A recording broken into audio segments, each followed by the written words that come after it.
Ya, Assalamualaikum warahmatullahi wabarakatuh. Mari kita awali kuliah kita dengan berdoa. Berdoa mulai. Semoga dimudahkan, dilancarkan, difahamkan, dan diberikan ilmu yang bermanfaat. Pada kesempatan kali ini kita akan membahas tentang flowchart. Ya, kita ketahui bahwa algoritma adalah langkah-langkah penyelesaian masalah yang disusun secara logis dan sistematis. Ya. Sekali lagi, algoritma adalah langkah-langkah penyelesaian masalah yang disusun secara logis dan sistematis. Ya. Notasi atau cara penulisan algoritma ada tiga, yaitu bahasa alamiah, yang kedua flowchart, dan yang ketiga adalah pseudocode.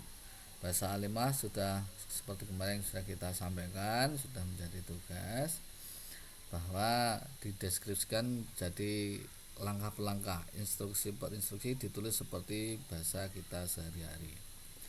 Nah, kemudian yang kedua adalah ditulis dalam bentuk gambar atau flowchart ya.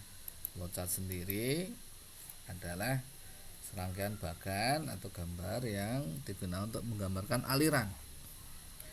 Kenapa kok aliran? Ya karena memang berisi tahapan-tahapan atau instruksi-instruksi atau langkah-langkah, sehingga dia bentuknya adalah sebuah aliran.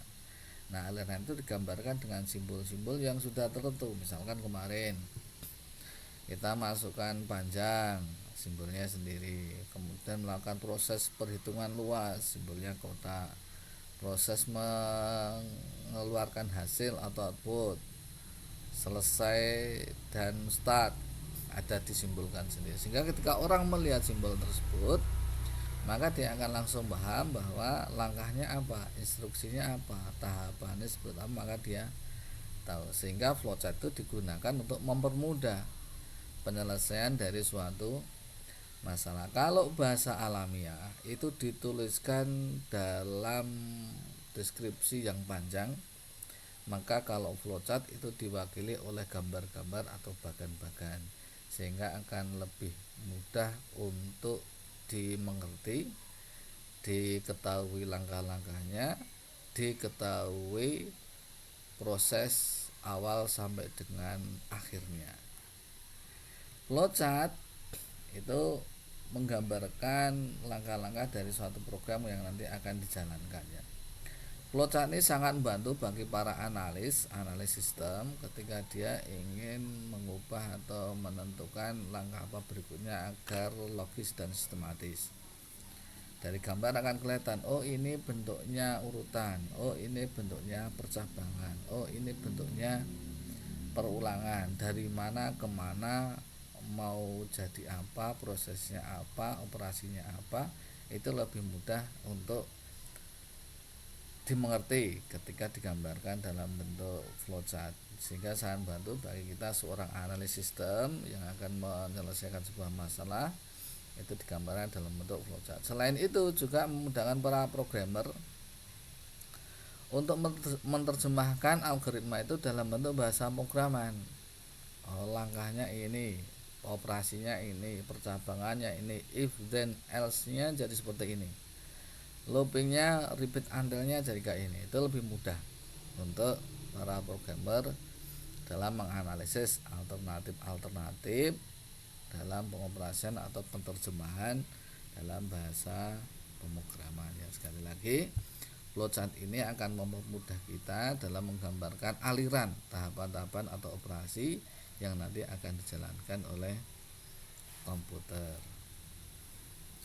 Bahkan atau flowchart ini terutama untuk alat bantu komunikasi dan untuk dokumentasi. Jelas ya, alat bantu siapa? Bagi analis sistem dan bagi para programmer, juga sebagai bentuk dokumentasi. Karena suatu saat kalau ingin suatu program itu dikembangkan kembali, maka tinggal dilihat, oh bagian ini yang akan dikembangkan, mau dikembangkan seperti apa, alurnya seperti apa, kelihatan dari flowchart yang sudah digambarkan. Bagaimana membuat sebuah flowchart? Panduannya satu ini ya. Flowchart itu digambarkan dari halaman atas ke halaman bawah.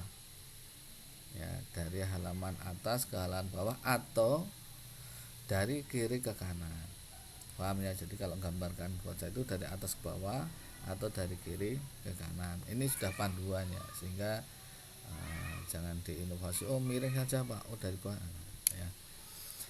Aktivitas yang digambarkan dapat dimengerti oleh pembacanya, misalkan menghitung, misalkan mengurangi, misalkan mengeluarkan atau menampilkan dan seterusnya ya. Kapan aktivitas ini dimulai dan berakhir harus jelas, sama seperti pengertian dari sebuah algoritma, karena algoritma itu harus memiliki titik henti ya. Kalau tidak selesai ya kapan akan menampilkan hasilnya, sehingga kapan dia dimulai harus diinisialisasi atau dimulai dengan apa, memasukkannya apa, data yang dimasukkan apa, misalkan sampai dengan hasilnya kapan dia akan muncul setelah operasi apa, sehingga terminate-nya atau selesai finite-nya itu kelihatan kapan dimulai dan kapan selesai ya. Karena sebuah pekerjaan, langkah-langkah tadi. Setiap langkah harus diuraikan dengan menggunakan deskripsi kata kerja, misalkan menghitung luaskah dan lain sebagainya ya. Setiap langkah dari aktivitas harus berada pada urutan yang benar, sama ketika dideskripsikan dengan bahasa alamiah. Harus juga sama ketika digambarkan dengan flowchart, dan juga harus sama nanti suatu saat ketika dituliskan dalam bentuk pseudocode atau mirror code pun juga harus sama urutannya ya ketika dituliskan dalam bahasa pemrograman. Walaupun nanti bahasa pemrograman bisa banyak, misalnya ditulis dengan Basic, ditulis dengan PHP, dengan C, C++, Java dan lain sebagainya, urutannya sama walaupun aturan penulisannya beda. Sehingga kemarin sudah kita sampaikan perbedaan antara belajar pemrograman dan belajar bahasa pemrograman. Belajar pemrograman adalah belajar menyelesaikan masalah. Belajar menyelesaikan masalah. Tapi kalau belajar bahasa pemrograman itu adalah belajar aturan penggunaan dari sebuah bahasa ya, flowchart. Sebenarnya flowchart sendiri ada banyak, ada 5 kurang lebih. Ada flowchart system, ada flowchart paperwork, ada flowchart skematik, ada flowchart program, dan ada flowchart proses. Tapi dalam hal ini karena kita belajar pemrograman komputer, maka penekanan kita nanti ada di flowchart program. Flowchart sistem itu ada flowchart yang digunakan untuk menunjukkan alur kerja sistem, terdiri dari data yang mengalir mulai sistem dan proses perubahan atau transformasi data tersebut. Contohnya begini, nih ada file induk, kemudian ada file piutang dan langganan, digunakan untuk melakukan proses pembuatan laporan piutang, ditampilkan dalam bentuk sebuah laporan. Ini namanya aliran sistem ya, menunjukkan bahkan alur kerja dalam sebuah sistem, bagaimana proses data itu ditransformasi. Ini flowchart. Kalau flowchart paperwork namanya saja paper ya, berarti digunakan untuk menelusuri alur data yang ditulis melalui sistem. Kegunaan utamanya adalah untuk menelusuri alur form atau formulir atau laporan ya, dari satu bagian ke bagian yang lain, bagaimana form itu diproses, ditacat, dan contohnya ini dari anggota mengambil formulir, ngisi formulir dan seterusnya sampai dia dapat kartu anggota perpustakaan. Jadi aliran itu dari mana ke mana, ngisi apa, mengerjakan apa, kelihatan, namanya flowchart paperwork. Kemudian ada flowchart skematik. Flowchart skematik ini digunakan untuk menggambarkan sistem dalam bentuk gambar-gambar. Biasanya digunakan untuk mempermudah pembaca, terutama yang masih awam ya, diwakili dengan gambar-gambar sehingga akan mudah untuk dimengerti. Yang keempat, nah ini yang kita akan gunakan dalam mata kuliah ini, yaitu flowchart program. Digunakan untuk menggambarkan langkah-langkah atau prosedur-prosedur atau instruksi-instruksi atau tahapan-tahapan yang nanti akan digunakan untuk pemerintahan komputer dalam menyelesaikan sebuah masalah. Misalkan rumus apa? Kemarin luas persegi panjang kali lebar. Berarti langkahnya adalah apa? Memasukkan nilai panjang, nilai lebar, menghitung luas. Langkah berikutnya dengan mengalikan panjang dan lebar, kemudian menampilkan luasnya, seperti itu. Nah, menggambarkan instruksi-instruksi atau perintah-perintah ini dalam sebuah urutan bagan, ya. Contohnya ini misalkan, ya, bersama dengan yang kemarin. Nah, simbol-simbol ini sudah tertentu, ya, sehingga orang ketika melihat sebuah simbol itu, maka dia akan tahu bahwa oh, ini adalah sebuah simbol input, oh, ini adalah sebuah simbol proses, oh, ini adalah sebuah simbol untuk melakukan pemilihan atau percabangan, oh, ini simbol untuk mulai, ini simbol untuk selesai. Orang melihat itu dia akan langsung tahu. Programmer melihat itu juga langsung bisa menerjemahkan ke dalam bahasa pemrograman. Ya, paham ya?